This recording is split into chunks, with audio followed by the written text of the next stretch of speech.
talking today with Stuart Murray-Williams, and he's going to be taking some time to answer a few basic questions, his impressions on a few different things. But welcome, Stuart. I'm in Australia, you're in the UK, and it's a long time since we met at the Anabaptist Centre in London. But, could you share a little bit with us about who you are and what you currently do? Yes, good to see you again, Graham, after many years. My wife and I, Sian, we live in Canterbury in Kent, where we've been for the last 6.5 years. We were in Bristol before then, but we moved to be more involved with our grandchildren. For the last 20 odd years, I've been working really as a freelance trainer, consultant. I am involved with a mission agency called Urban Expression, which I founded 26 years ago. And I'm also the director of the Anabaptist Centre, which is based at Bristol Baptist College. So a whole range of things, really. Okay. So when did you first become aware of this group called the Anabaptists?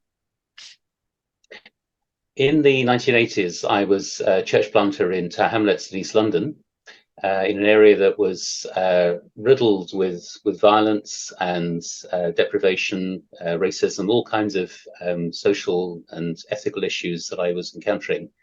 And I simply began reading around more widely than I had previously. I came from an evangelical background, and I'm grateful for that, but it didn't really give me enough in terms of some of the social issues that I was encountering. And some of the books that I found helpful were written by Mennonites. I didn't know who Mennonites were, but I was intrigued and began to trace their history back to the 16th century.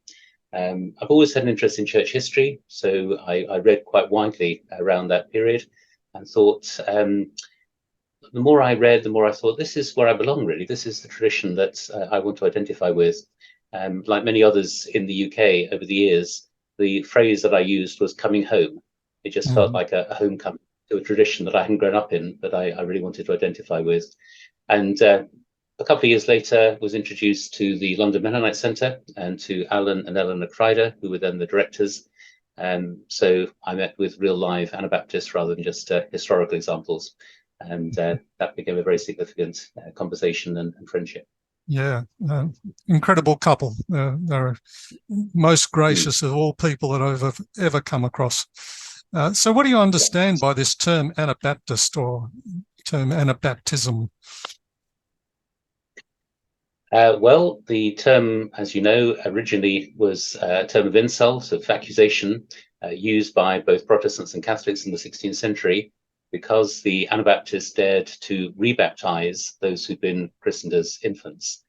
They did that because they weren't convinced that infant baptism was biblical or appropriate.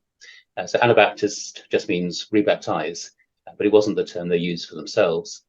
I think for me, it has a number of associations, particularly a strong Christocentrism, an emphasis on the life as well as the death and resurrection of Jesus, his teaching, his example, emphasis on discipleship, on taking Jesus very seriously, an emphasis on community and hospitality, and perhaps significantly for me in the 1980s, an emphasis on peace, trying to find non-violent ways of responding to difficult situations. So probably a constellation of different things. But as I say, it felt like coming home to a tradition that made a lot of sense in all sorts of areas.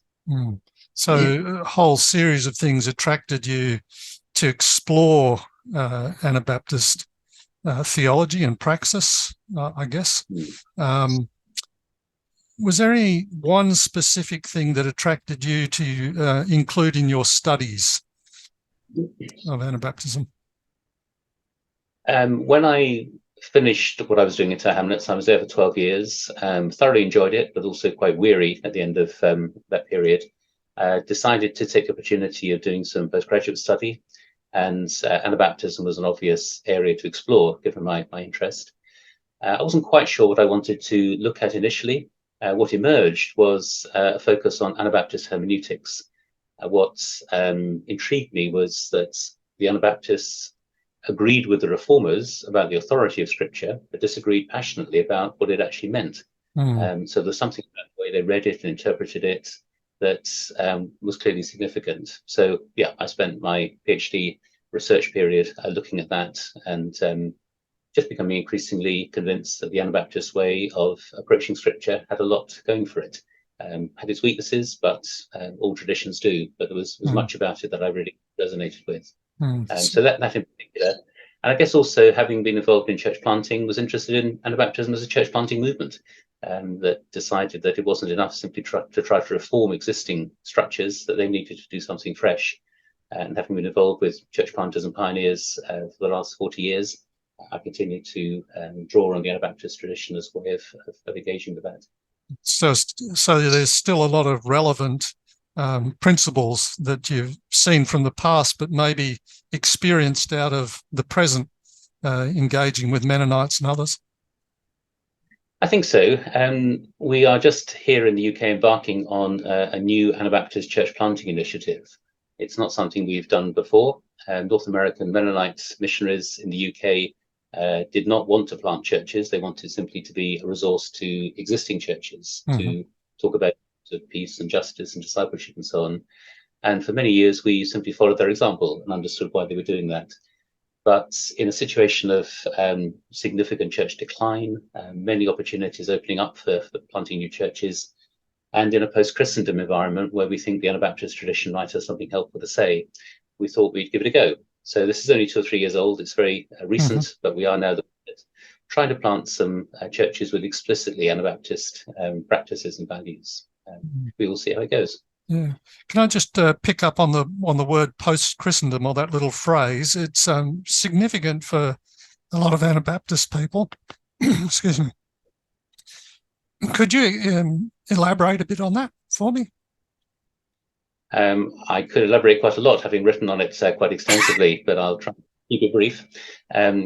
Yeah, it just seems to me that Western culture is going through a very significant social, philosophical, and ecclesial shift from when the church was at the heart of society, powerful influence within society, to a situation where we're now on the margins. We're a minority community and have a lot to learn about being a minority community. Globally, there are many Christians that have always been minorities, but we in the West are used to being a majority. And so there's a theological shift, there's a logistical shift.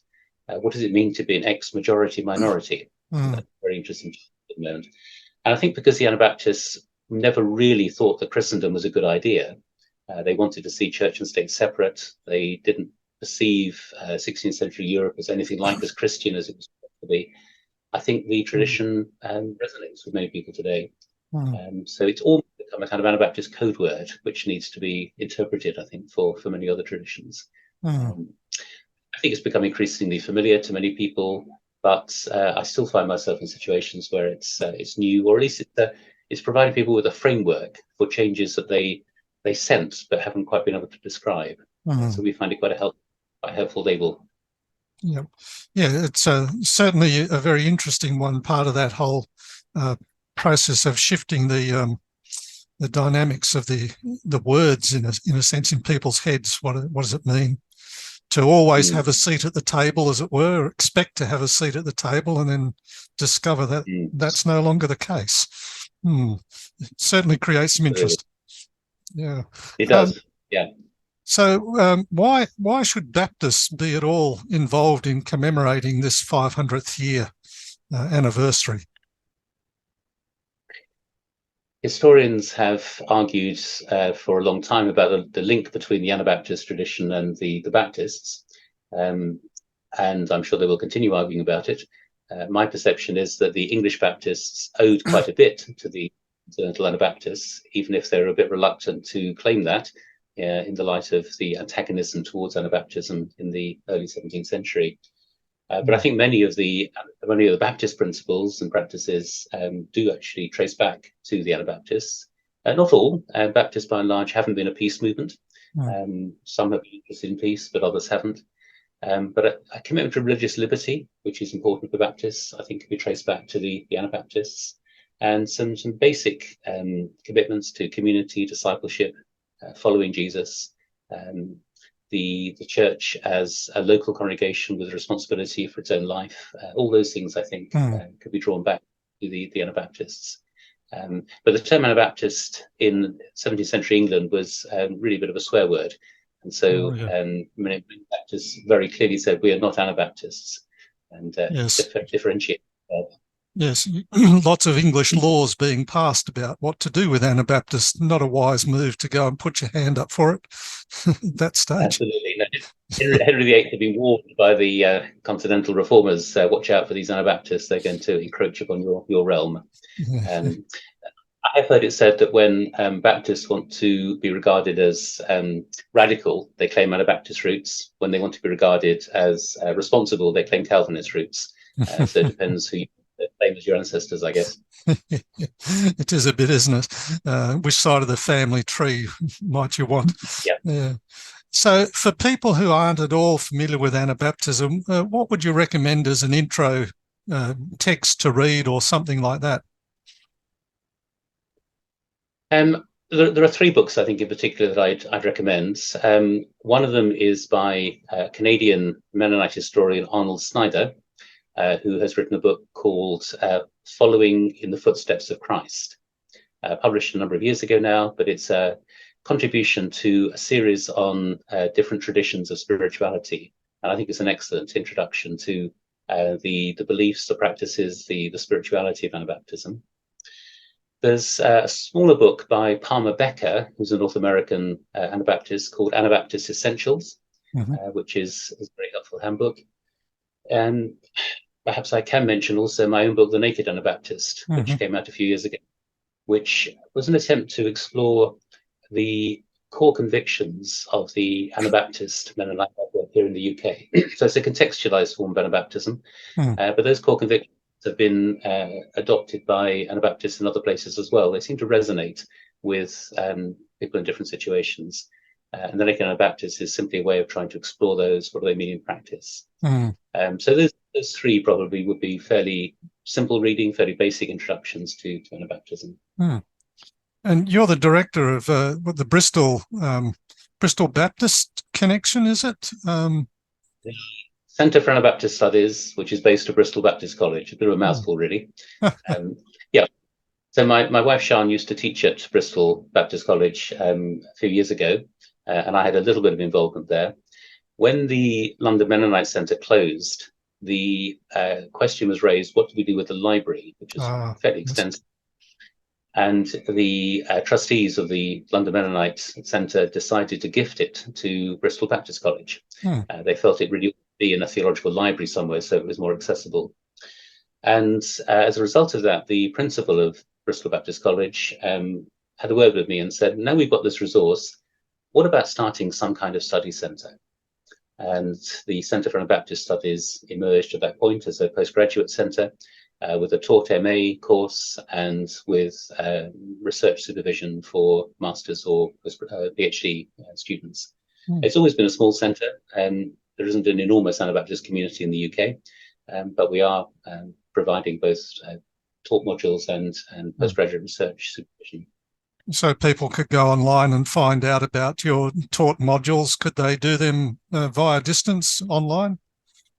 Yes, in fact, that's the only way we now teach. We decided a couple of years ago to only teach them online. So we have had people from other parts of the world tapping into the taught modules. And we have people from South Africa and North America currently doing PhD research. So Bristol Baptist College website, follow the link to Centre for Anabaptist Studies, and there are details there. Excellent. Well, when we get this up and put it up on the BWA site, we'll make sure those links are there. So one last thing, for those people who are familiar with the Anabaptist story and Anabaptist studies, what's something that would be a little bit more advanced in reading to, even in some specific areas like hermeneutics or peace, justice, those sorts of things? I think perhaps the book that comes closest to being a textbook would be Arnold Snyder. Again, I mentioned him earlier, the Canadian historian. His book, Anabaptist History and Theology, which I think a recently updated version has just been published as well. But it's a very comprehensive introduction to the early history of the Anabaptist movement and its theology. So that certainly. For those who want to know more about theology, Tom Finger's book, which is called A Contemporary Anabaptist Theology, is quite a read. It's a good chunky book, but worth delving into. For those who would just like to get a kind of snapshot of what early Anabaptists thought and wrote about various things, there's a book by Walter Classen called Anabaptism in Outline, which is a selection of Anabaptist snippets, really, on a whole range of topics. So I think those in particular. There's a very good book on Anabaptist missiology by Colin Godwin, who is French-Canadian, called Gathering, Baptizing, Sending, I think. And that fills a gap because Arnold Snyder's book doesn't really engage very much in missiology. And this is the kind of missiology that Colin Godwin has filled in for us. So all of those. I mean, you mentioned hermeneutics. I did eventually write a book out of my PhD, which was the contemporary significance of Anabaptist hermeneutics. So if anybody's particularly, it's still available from Pandora Press. You might be kind enough to send me all of those in an email so that I can put them onto to this, which would be great. But thanks so much for spending a little bit of time with me to do this. We're hoping that these little 10-minute interviews will be enough to whet some appetites when we head towards Brisbane in 2025, when Baptist World Alliance will be in Brisbane. And we hope to do something with Baptist and Anabaptist commemorating the 500th years anniversary of those first days in Zurich. That'd be great. Good. Thanks, Stuart. We'll catch up with you again, and I'll see you. Okay.